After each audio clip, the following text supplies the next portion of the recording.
The Italian city of Florence was destined to become the place for the rebirth of Europe.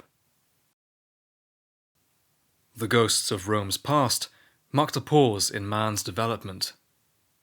Since the fall of the Roman Empire, everything had gone into decline. But all that was about to change. The biblical prophet Daniel had foreseen the fall of Rome in the year 600 BC. In exile in Babylon, he'd had a vision. An empire no one had then heard of would one day rise and fall, only to rise again. This empire was the Roman Empire. But the prophecy didn't rest there. It went on to describe what we call the Renaissance, the rebirth of the Roman Empire. The wealth being brought into the country by the merchants of Venice would help to fund the Renaissance. Trade with the Islamic kingdom was lucrative, but to the Pope's mind, it was a dangerous political liaison. Ever since the 4th century, Italy's leadership had fallen to the popes. Now in the 15th century, the mantle rested on Pope Julius II. As the world's spiritual leader, his work was ambiguous. 5 mistresses, several illegitimate children, and a passion for bullfighting. But there was more to this man. He was a consummate politician and military opportunist. As such, he did much to pull Italy together, and he loved fine art. Paintings had traditionally been churchy, but humanism demanded art of a new kind, more secular, broader in its appeal. With the Renaissance came a new kind of artist. If the older style of art owed its origins to monastic illustrations on parchment manuscripts, the new style owed far more to classical scenes. But art was just one expression of something much bigger. It referred to the quest that many humanist thinkers were engaged in to find the well springs, the fountains of human culture in Europe. The 4th century Roman Emperor Constantine effectively gave up on Rome. His decision to found a new Rome in Byzantium, Istanbul of today.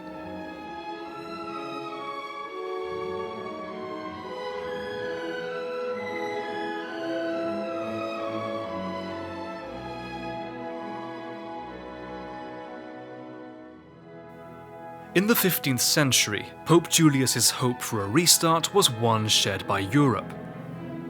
Feudal ways were disappearing.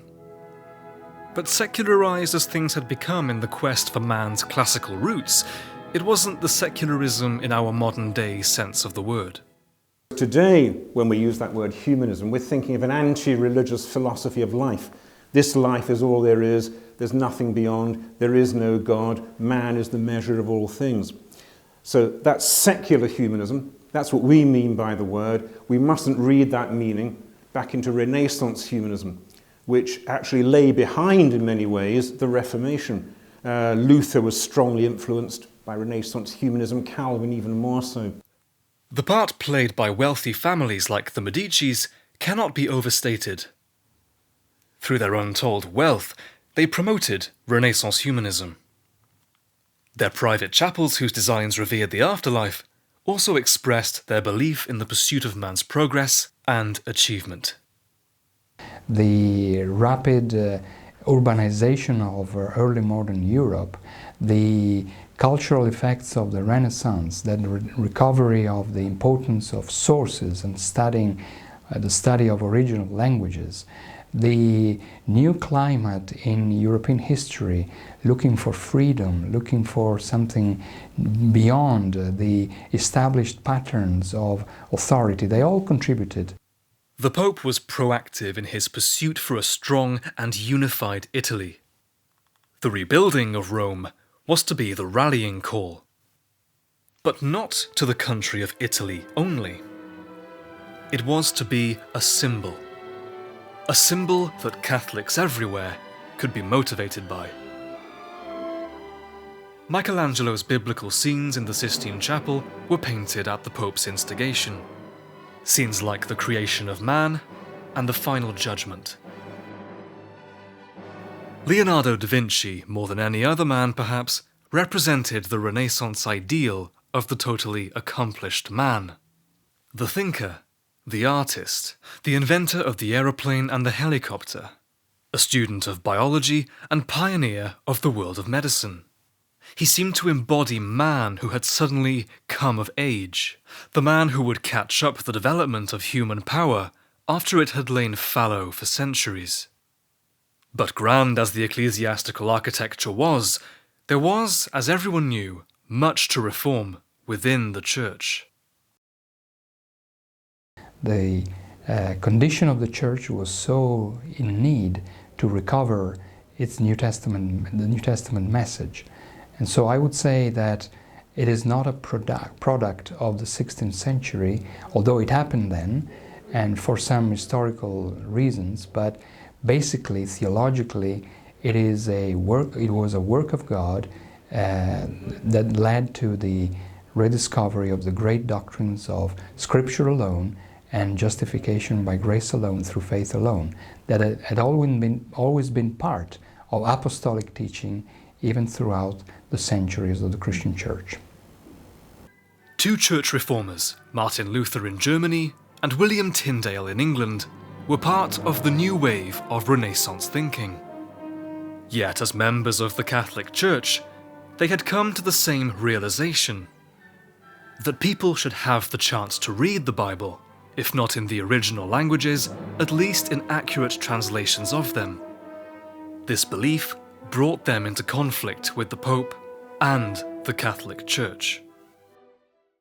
And the humanists of Northern Europe would have been profoundly Christian. So there's no sense in Renaissance humanism, especially in the north of Europe, of having an anti-Christian or anti-religious bias. This was seen in the art of Northern Europe. Scenes depicting the Madonna reappeared in secularized works, employing similar styles, colours and compositions. This scene by the Roman Catholic Dutch master Jan Steen depicted a peasant household, a repeat, in essence, of the scene featuring not the remote Madonna of the icon, but a young mother, Mary, trying to make ends meet as she cut a loaf of bread. The religious was present in the work of Jan Steen's son-in-law, a Protestant. Again, it was a world away from the church icon. The work appeared to be non-religious. But look again. The sky, symbolic of the divine, dwarfed man's boats and activities below. The message that man is surrounded by creation, the sea and sky. The humble fishing boat that went back to biblical times, the modern warships, dwarfed by distance, was represented now through newly found artistic perspectives. Yet there was a real tension between the Roman Catholic Church, Renaissance principles, and the demands of the new fledgling Protestant Church. Eventually you got, particularly in Northern Europe, this humanist quest for the New Testament and for the teachings of the early Church Fathers. So it took on a strongly spiritual dimension. Erasmus, a good Catholic, yet a fierce critic of his church, became ostracized for his insistence upon a Renaissance principle, namely that the New Testament be translated more accurately using original sources. His new translation was recognized as superior and more accurate to that of the Church's Bible. Amongst his converts was the English scholar and cleric William Tyndale.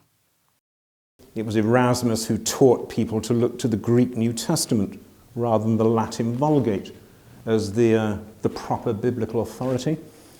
It was Erasmus who taught people to look to the early Church Fathers and not the medieval theologians as the best interpreters of the Gospel. It was Erasmus in many ways who destroyed the credibility of the papacy, as it then was, by the many satirical attacks he made of it. King Henry VIII of England was looking for a way out of what he felt was a stifling relationship with Rome. It wasn't just a question of his need to consult the Pope to gain a divorce from the Queen Catherine of Aragon, a relative of the Pope. There were economic reasons for the split. The taxes due to Rome and used for its rebuilding projects would, to the king's and the English mind, be better spent on projects closer to home. But the king remained a good Catholic to his death. Tyndale's actions as a Renaissance agitator for a Bible in English were not understood. Who is William Tyndale? Some low-born priest, sir. And is this the same low-born priest of whom my ambassador to Spain warned me 12 months since? Yes. And is this the same low-born priest who, it is said, had undertaken to translate the whole of Scripture? The same. And where is my command that he be found and stopped? Cardinal Wolsey was the king's chancellor. Rome's opposition to Luther in Germany was replicated towards Tyndale. Thus, 4 good Renaissance men, the King of England, Wolsey, Luther and Tyndale, were alienated. But Wolsey wore another hat. As a cardinal at the highest level of state, he saw himself as the Pope's representative. But Tyndale had a third enemy, Thomas More, a zealous Catholic and the man who would succeed Wolsey as Chancellor. I shall take up my pen against Tyndale for the glory of God and his church, and I'll not take a penny for it. Tyndale fled to Cologne to print his newly translated Bible. When Cologne became unsafe, he made his way to Wittenberg. Wittenberg? Yes. He's in league with Luther. Without question. Then he's indeed a heretic. You will find him and you will burn his books. You will arrest him and bring him to me. The king's command was urgent. The Bishop of London joined in the search to find Tyndale. The plan? A petty criminal was to be enlisted to entrap Tyndale in Antwerp. Now I shall recount such that I know of you. You are Henry Phillips, thief, liar, a villain, and a reproach to your father. Is the church before the gospel, or the gospel before the church?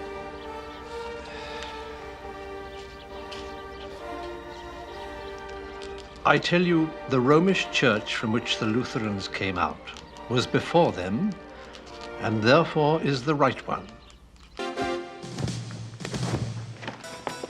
Run! Harry! Run! Save yourself! Yes, this is the man. Take him away. Tyndale's dying prayer was, "O Lord, open the eyes of the King of England." When Coverdale's version of Tyndale's translation was presented to the king, he was assured by the bishops that they could find no errors in it. Then, if there be no heresies in it, then in God's name, let it go abroad among the people.